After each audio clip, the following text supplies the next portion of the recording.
Lo que acabo de ocurrir, primero te hago una aclaración, Sí, relaciones internacionales, relación ciencias internacional. políticas, Ahí un está. poco porque, bueno, tenemos ciertas similitudes y ciertas diferencias, Ok. un poco desde el punto de vista académico, personal y demás, con los colegas de ciencias políticas también, que además estudié eso también, ciencias políticas, pero bueno, principalmente relaciones internacionales. Hoy es un día histórico, Ujú. principalmente para todo el pueblo venezolano, que desde ya le comunico a todos los ciudadanos venezolanos que se encuentran no solamente en el territorio de Venezuela, sino también alrededor del mundo, que también hay que recordar que desde la asunción de Hugo Chávez al día de hoy con Nicolás Maduro, que fue capturado por las Delta Force de los Estados Unidos, se encuentran desplazados del territorio venezolano 8 millones de habitantes que se encuentran dispersos en todo el mundo, principalmente teniendo como su auge migratorio desde el año 2015 al día de hoy, con aproximadamente un desplazamiento de 5 millones del 2015 al día de hoy, pero contando de Hicimos, la asunción de Hugo Chávez, sí, 8 millones. hicimos una producción, ¿no? Que en un año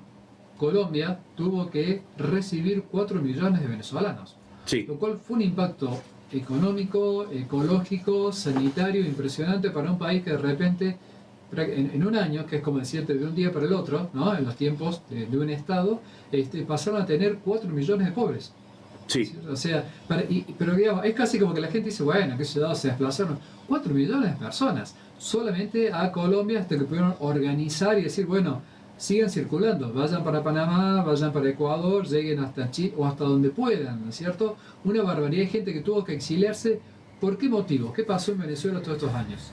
Bueno, principalmente hay que mencionar desde lo que es la administración de Nicolás Maduro, en el cual acrecentó todo tipo de crisis desde el punto de vista sanitario, humanitario, económico, salarial y principalmente las condiciones de vida de la totalidad de los propios venezolanos, porque su propia moneda ya se había deplorado tanto desde el punto de vista económico que no tenían el nivel de acceso, ni siquiera un salario básico, de poder adquirir cualquier tipo de servicios, como así también de bienes, ya sea para el consumo, como así también para poder satisfacer cualquier tipo de necesidad básica que tiene un venezolano promedio, como tiene cualquier persona que debería estar garantizados sus necesidades básicas por ser parte de un Estado de derecho, en el cual el propio Estado se compromete a satisfacer las necesidades básicas de su propia ciudadanía. Esto ha llevado que la dictadura militar de Nicolás Maduro haya acrecentado todos los problemas que venía trayendo de la propia administración de Hugo Chávez, a pesar que en una primera instancia el propio pueblo venezolano apoyó las políticas y un gobierno socialista de Hugo Chávez en contra de un imperialismo, que fue el discurso que se plantó en las urnas frente a la oposición en su momento de Hugo Chávez. Esto ha manifestado no solamente una crisis humanitaria, como bien hacemos referencia, sino también la crisis económica, que esto estamos haciendo referencia a la devaluación del propio peso venezolano, que esto ha llevado que al día de hoy la propia población venezolana no tenga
ministerios y 107 viceministerios. Sí. 32 ministerios, o sea, es un Estado absolutamente sobredimensionado, ¿sí? ¿Qué fracasó? Es un, a ver, ¿cuál es, hablando a licenciado, digamos, en Relaciones Internacionales y en Ciencias Políticas, ¿no? ¿Cuál es la explicación política del fracaso del modelo venezolano? ¿Sí? Bueno, primero, desde que hablamos del punto de vista más básico, es que no estamos frente a un Estado de Derecho. Estamos frente a una dictadura militar. ¿Por qué principalmente? A pesar de que haya, esto es lo más controversial, que es lo que se apoyan los propios simpatizantes del propio régimen de Nicolás Maduro, es que ellos consideran que es un Estado de Derecho porque hay elecciones libres, hay partidos políticos, hay candidatos, hay elecciones periódicas. Hay una constitución. Hay una constitución, hay una Corte Suprema. Son todos los órganos y todos los elementos básicos de un Estado de Derecho. Eso sí es verdad. Lo que ocurre es que hay negligencia, hay corrupción, las elecciones no son transparentes, no hay veedores internacionales en las elecciones, hay presos políticos, hay represores políticos, tenemos a gente asesinada por el propio régimen. Eso no es un Estado de Derecho. Ha habido, perdón, ¿no? Sí. Michelle Bachelet, que nadie puede decir que la tipa sea fascista, capitalista. Hay que recordar también su pasado de guerrillera. Tal cual, ¿no? Pero la propia Michelle Bachelet ha sido crítica y ha denunciado como observadora internacional la situación de Venezuela, ¿no es cierto? O sea, a lo que voy. Entonces, Venezuela llegó a ser un sistema que pasó a ser prácticamente indefendible para sus aliados. O sea, creo que Lula y Boric están diciendo, ¡ay, qué barbaridad! ¿Por qué hicieron eso? Pero, ¡ay! No me gusta, ¿eh? Sí, bueno, Lula, sí. Boric, Petro, bueno, Vladimir Putin, por supuesto, que minutos después de lo que se dio a conocer el carácter internacional, la captura de Nicolás Maduro, él manifestó un comunicado de que apoya a la propia administración de Nicolás Maduro, pero que por supuesto no va a intervenir en ningún punto de vista ni militar, ni estratégico, ni apoyo en inteligencia, porque por supuesto sabe que no solamente ya Estados Unidos se encuentra en territorio venezolano y ya no tiene ningún tipo de opciones al punto de vista de contrarrestar cualquier tipo de ataque o de injerencia que tiene Estados Unidos al día de hoy, y también con respecto a la presencia que tiene Estados Unidos en la región completamente. Ya lo hemos hablado en otras oportunidades, sí, que Latinoamérica ha sido uno de los principales escenarios en los cuales Estados Unidos se había replegado desde la administración de Joe Biden al no considerar importante. Eso también hay que aclararlo. Ya justamente con la asunción de Donald Trump, ya Latinoamérica en su conjunto ya es uno de los principales focos o de gran importancia geopolíticos para la administración de Donald Trump, principalmente, no solamente por la importancia que representa desde el punto de vista demográfico, geopolítico, recursos naturales, comerciales para Estados Unidos, principalmente como principales socios comerciales, sino también el posicionamiento político, que es la derecha. Hay que recordar que desde la asunción de Donald Trump al día de hoy, justamente, ha habido elecciones en varios países latinoamericanos y esos presidentes electos han sido de derecha. También hay que recordar eso. Sí, sí. Y otro punto muy importante es la designación de su ministro de Relaciones Exteriores, que tiene ascendencia o tiene nacionalidad en su momento cubano, que es Marco Rubio. Su familia es cubana, él tiene ascendencia cubana, tiene grandes vínculos con Latinoamérica, y por ese motivo se ha afianzado también esta relación, no solamente para los hispanos, para la población cubana, sino también para toda Latinoamérica. Por eso se ha enfocado Donald Trump en poder recapturar todo su área de influencia, como se lo conoce habitualmente, el patio trasero de los Estados Unidos, que siempre a lo largo de los años siempre ha sido uno de sus principales escenarios para poder no solamente o derrocar dictaduras militares, que fue el caso de Noriega, como hablábamos off the record, justamente fuera de aire, que fue una de las principales operaciones militares por parte de los Estados Unidos. También el caso de las operaciones también fallidas, lo que fue el asesinato, bueno, lo que buscaba justamente en la administración de John Fitzgerald Kennedy, la Bahía de los Cochinos, que fue una de las grandes operaciones que buscaban en una primera instancia asesinar a Raúl Castro y Fidel Castro, que fue, en este caso, no fue positiva esta operación. Tenemos el caso de las dictaduras militares, como fue el de Salvador Allende, que también fueron operaciones frente a posibles presidentes que atentaban contra los intereses de los Estados Unidos. También tenemos a alianzas militares en periodos, década de los 90, uno de los principales aliados que era Carlos Menem. Hay que recordar también su principal aliado en la región, década de los 90. Y así podríamos mencionar a lo largo de todos estos años que fue no solamente la asociación que han tenido de carácter multilateral o bilateral a lo largo de Latinoamérica con los presidentes latinoamericanos, como así también la oposición, por supuesto, como fue el caso de Hugo Chávez, como lo acabamos de mencionar, porque era el principal aliado estratégico de los, como bien lo diría Richard Nixon en su momento, el eje del mal, o Ronald Reagan, principalmente, que eran los países del mal, o el eje del mal, principalmente todos los opositores a los Estados Unidos, porque tenía vínculos con Irán, vínculos con Rusia y vínculos con Corea del Norte. También hay que recordar que el presidente, o la presidenta en este caso, Cristina Kirchner, afianzaba justamente estos lazos con estas dictaduras de estos presidentes puntualmente, y que desde lo que fue la asunción de Mauricio Macri y actualmente con la asunción del presidente Javier Milei se han afianzado las relaciones bilaterales con los Estados Unidos en una multiplicidad de áreas, principalmente de seguridad, de defensa y económicos, que eso es muy importante para tener no solamente una estabilidad y una prosperidad y una proyección a largo plazo, no solamente a la hora de solicitar créditos internacionales, porque Estados Unidos es el principal socio y como así también fundador del Fondo Monetario Internacional, del Banco Mundial, que esto nos va a permitir mayores vinculaciones de carácter multilateral con el mundo, como así también poder afianzar relaciones bilaterales desde el punto de vista de inteligencia, como bien hacías mencionar hace unos minutos con respecto al DNU de Javier Milei con respecto a la CIDE. Eso también nos da un pantallazo de cómo va a ser una política de inteligencia a largo plazo. Todos estos casos están muy relacionados con lo que acaba de ocurrir con Nicolás Maduro, porque se afianza la inteligencia para poder prevenir cualquier tipo de ataque terrorista, porque también el propio gobierno de la dictadura militar de Nicolás Maduro también tenía vínculos con organizaciones terroristas, principalmente con Hezbollah. Hay que leer también, ¿no? Porque de lo que yo recuerdo de mi experiencia en Venezuela, muchos venezolanos te lo decían con una mezcla como de orgullo y desconcierto, porque Venezuela es un país petrolero y pertenece a la OPEP. Sí. ¿No es cierto? Que uno dice, claro, porque uno va, digamos, a ver, los taxistas, ¿no es cierto? Y mucho, yo viví en Isla Margarita 3 meses, el sueño del pibe era cruzarte con un jeque árabe, porque el jeque árabe tenía un toco, haciendo así con las manos, un toco de billetes, ¿no es cierto? De $100 o de $1000, le daba igual, entonces el jeque se bajaba de la limusina y persona que cruzaba te daba ahí un billete de $100 o $1000. Botones que le abría la puerta, $100, ¿no es cierto? Aquí estaba ahí en el lobby, te miraba, te daba $100 o $1000, ¿no? Un jeque árabe, o sea. Y decía, ¿qué onda? No, es que esto es un país, no, chamo, mira, esto es un país petrolero, chamo, fíjate pues, ¿no?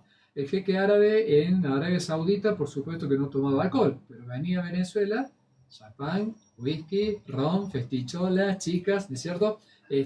Y esta cosa dice, claro, porque somos un país petrolero y pertenecemos a la Organización de los Países Petroleros como Irán, como Irak, como Kuwait, ¿no es cierto? Sí, Arabia Saudita, todos los países, lo que se conoce como los petrodólares de los países del Golfo. Entonces, para generalizarlo. Ahora, con este cambio de fichas, ¿cómo queda ubicada entonces Venezuela o cómo juega la OPEP? Porque hace rato que yo no la escucho nombrar. Bueno, es una organización muy importante, la OPEP, porque lo que hace no solamente que es importante, nos trasciende a todos, alrededor del mundo, claro. Porque ellos establecen un precio que se llama el barril de petróleo con respecto al equivalente en el dólar. Que es como decir el patrón oro o el patrón libra esterlina. Exacto. O el patrón, digamos, dólar o el patrón barril de petróleo. Sí, se rige la economía mundial de esos países porque eso va a depender cuán caro va a estar el petróleo, cómo va a ser de importante la economía de los países. Los países que, por supuesto, tienen la capacidad de poder consumir o de comprar petróleo para sus industrias, para sus vehículos, para todo lo que hace referencia al petróleo, es muy importante. Si sube el precio, por supuesto se encarecen las cosas. Y si se encarecen las cosas, se encarecen los precios. Si sube el dólar, nuestros propios productos van a ser cada vez más caros.